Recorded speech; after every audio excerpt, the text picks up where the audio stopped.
যত ভক্ত আছেন তাদের শ্রী যুগল চরণে আমি দু একটি কথা বলবো। মতুয়া মত, মতুয়া পথ বা আমাদের মতুয়া গ্রন্থের বিভিন্ন কথা বিভিন্ন গোসাই ইতিমধ্যে বলেছেন, আরও বলবেন। তা আমি সম্পূর্ণ একটা অন্য ধারায় কথা বলবো। আমার বলার মাধ্যমে যদি ভুল ত্রুটি হয় আপনাদের নিজ সন্তান হিসাবে আমাকে ক্ষমা করে দেবেন। যাই হোক, আমরা বর্তমান সময় বড় দুঃসময়ের ভিতর আছি।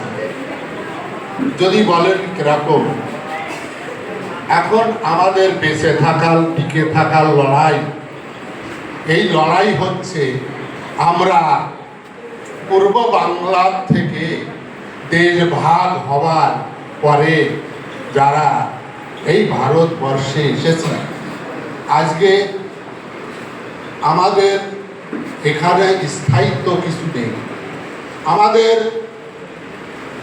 আন্দোলন ছিল যে আমাদের নিঃস্বার্থ নাগরিকতা দিতে হবে, কিন্তু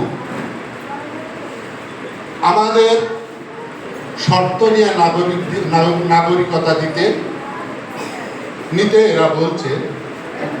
আবার দেখেন কত মজার জিনিস, আমাদের এই ভারতবর্ষে একটা কেন্দ্রীয় সরকার, একটা রাজ্য সরকার। কেন্দ্রীয় সরকার বলছে তোমরা সিএর মাধ্যমে যদি নাগরিকতা না নাও তোমাদের কিন্তু পুশব্যাক করে বাংলাদেশ পাঠিয়ে দেওয়া হবে। আর রাজ্য সরকার বলছে তোমরা ওই সিএ আবেদন করো না।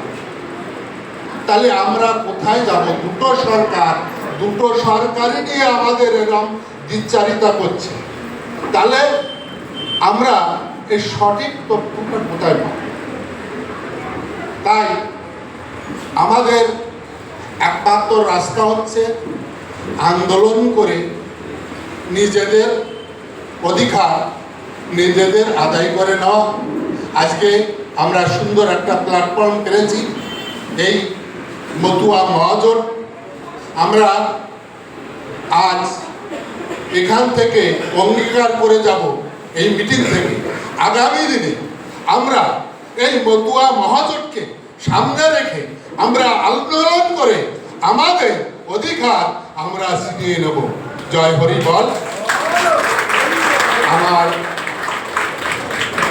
মা বা মেয়ে এলাবাগলি আমার খুব প্রিয়, কারণ আমি ওকে হয়তো আমার ঈশ্বরকে যেরকম ভালোবাসি ওকেও ঠিক মনে হয় তদ্রূপ ভালোবাসি।